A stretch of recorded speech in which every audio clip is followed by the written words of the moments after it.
When I was younger, like a lot of kids, my favorite thing to do was watch TV. Noggin was the channel for me. I was obsessed, not so much with the shows, but with Moose A, Moose, and Zee D Bird. Their little skits and songs were my favorite part, and I'd wait all day just to see them. Every evening around 6, Noggin would switch to the N, which my parents said was too scary for me. They warned me it would give me nightmares. Being a kid who got scared easily, I didn't push it, at least not until that one night in November 2007. That night was different. My mom was working overtime, so it was just me and my dad. He had come home from work earlier than usual and passed out on the couch behind me while I was watching Noggin. The sign-off song, Done Day, started playing. I loved that song, even though it meant my favorite channel was about to end. But as the clock inched closer to 6, I got an idea, a brilliant idea, or so I thought. We had another TV in the basement. I figured if my dad stayed asleep, I could sneak down there and see what the N was all about. I was curious, and feeling a little braver after surviving Halloween without crying. At 5:45, I shut off the living room TV and tiptoed down to the basement. I shut the door quietly behind me, found the remote buried in the couch cushions, and punched in the numbers for Noggin. 258. I made it just in time. Max and Ruby was wrapping up, and Moose started singing, "We're gonna say goodbye to the trees and bees." I settled in, my heart thumping with excitement. But something was off. The clock hit 6 o'clock. The screen stayed black. I thought maybe it was just a delay to give parents time to turn off the TV, but the darkness stretched on. At 6:03, a low hum started coming from the speakers, a sound I'd never heard the TV make before. Finally, the screen flickered to life, but instead of the N, it was Moose A, Moose again.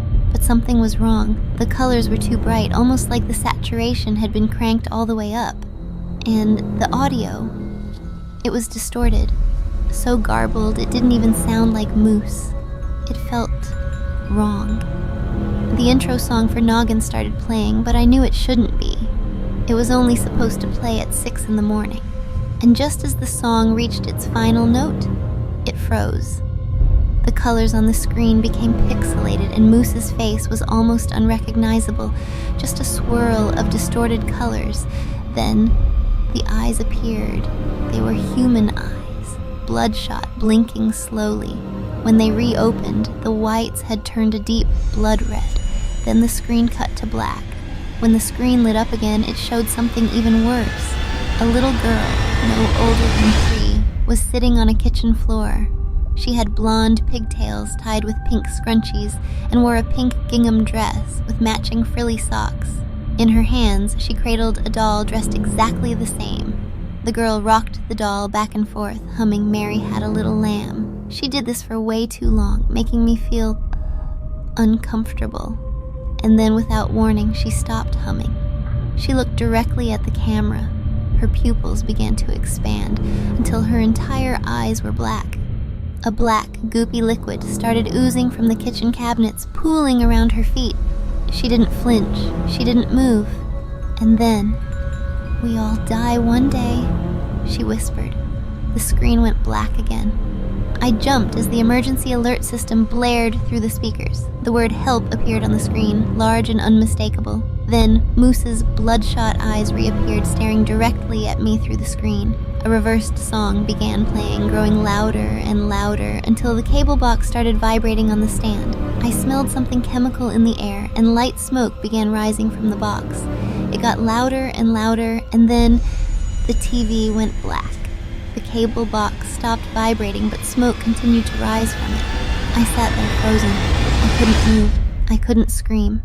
I wanted to run upstairs and tell my dad, but fear pinned me to the couch. And eventually, I mustered the courage to go to him. I didn't tell him what I'd seen. I was too scared of getting in trouble. Instead, I told him the cable box smelled funny and asked if I could sleep on his floor that night. He barely noticed my fear. He just said, "Sure, kid," and drifted back to sleep. The next morning, everything seemed normal. My mom turned on Noggin while I ate breakfast. An episode of Miss Spider's Sunny Patch Friends played. No glitches, no distorted audio, but something still gnawed at me. Later that day, I found myself scribbling on the morning newspaper, trying to distract myself. That's that's when I saw it. In the missing children section was a photo of the girl from the TV. She was wearing the same pink dress, with the same pigtails, holding the same doll, and just below her picture, in bold letters, "Help,